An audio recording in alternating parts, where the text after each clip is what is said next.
Sup, nerds? I'm Aaron. I'm Tom. And this is Dr. Eureka. What? What's up, Doc? Dr. Eureka is a little brain teaser of a game where you're mixing potions, you're trying to get the molecules in the right order, and be the first one to do so. So, what do you think of this game, Tom?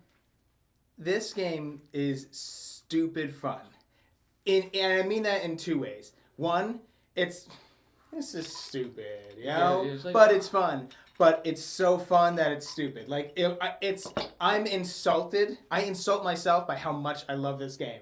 Like, I'm playing it, I'm like, look, dude, we're doing science! So the dexterity definitely plays a big part in here, where you're trying to slide these balls over, and they're barely smaller than the hole, and so you're like, oh, I just get this one, and then all of a sudden, they all go, and you're like, no, I didn't want all of them to go. So it's a lot of fun, just racing, and especially the fact you're racing each other. You're gonna mess up, you're gonna drop the balls, you're out for the round, everybody makes fun of you. It's probably even pretty obvious right now that this is definitely kind of like more of a kid's game. Like, obviously, you can play it with, you can invite your buddies over and you're having some beers and you're just, joking around and having a good time, sure, but clearly this was designed to be a kid's game, kind of teaching them, the puzzly aspect, not only the dexterity, teaching them to, not just go crazy and throw stuff, but to kind of math it out and say, wait, so if I do this and then if I flip this, okay, there we go. Be patient. And I actually did have a little bit of experience with that. I brought this to my family Christmas weekend, and I have 8 nieces and nephews, 3 of which were old enough to actually play this game. And I guess it was probably just because there was a whole bunch of commotion, everybody was there, the 3-year-old was at the table wanting to play too. It was hard for them to think of this as a game, where it was a contest, we're trying to go fast, there are rules you have to adhere to, and more of it, they were just playing, right? It resembles toy enough to them, to where it was hard for them to realize that it wasn't a toy. And maybe that's just my family. Maybe my nieces and nephews are dumb, okay? Maybe they just couldn't handle it. But it definitely does toe that line for kids, where when you try and give them rules, sometimes they're kind of like, shut up and let me play. Oh! So yeah, if you have a kid that can follow rules, or is brilliant, this little thing to help, smart kids become smarter, Smart kids become smarter. Like you said, it's like a learning tool in more of a sense, because you're trying to think of these combinations, how do I come to this conclusion? Yeah, without taking them out. Yeah, exactly. Yeah. You can't dump them out. You have to pour one into one vial and then pour it back into the next. You can't put them in your hand or anything. It's kind of like that puzzle you got in school where you had to there's something in the pipe and you got to fill the pipe up and get the key out or whatever. No. No. What this makes me think of is Die Hard 3.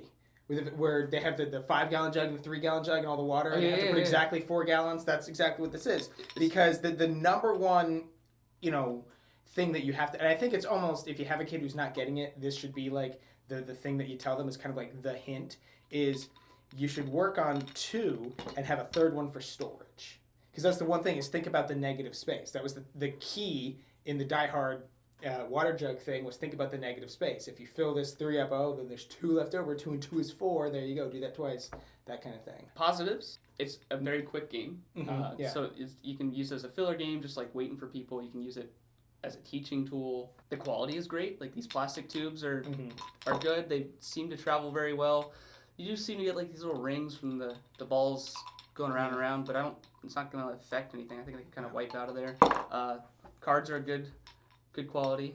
I feel like we did run into 1 or 2 cards that seem to be almost exactly the same, if not exactly the same. So there are a few times when you're flip over, you're go, okay, done. The fact that them falling out makes you eliminated is really good if you're playing with kids, because any parent would look at a game like this and see, oh no, this is going to be a mess. These are going to be rolling around all over the place. And my brother got concerned because he has a 1-year-old. He's like, whoa, I don't want this to be, floating around, and the kid picks it up and chokes on it. The fact that, you lost one, you're out, you got to go collect them and put them back in, made it so cleanup wasn't something they had to do. It was just during the game. Yeah, part of the game. Yeah, again, I played it with 3, 6, and 5-year-olds, and there was all the chaos, and again, the 3-year-old was trying to play too and everything, and I walked away having 100% of the components still intact. So I'd call that a win. There are no extra components in the box, so you don't want to lose any of your balls. Now, ultimately, we can't tell you whether you should or should not buy this game. All we can do is explain how we felt and what our experiences were like and let you judge for yourself. But the only thing we will do is, if we were to recommend this game to anybody, I'd say we could definitely recommend this game to someone who has kids, maybe slightly older than the recommended age, or somebody who has a better, idea of focusing than my nieces and nephews did. It's also great for people who like science a lot. Science, yeah. If you want to pretend like you're doing science, perfect. Yeah.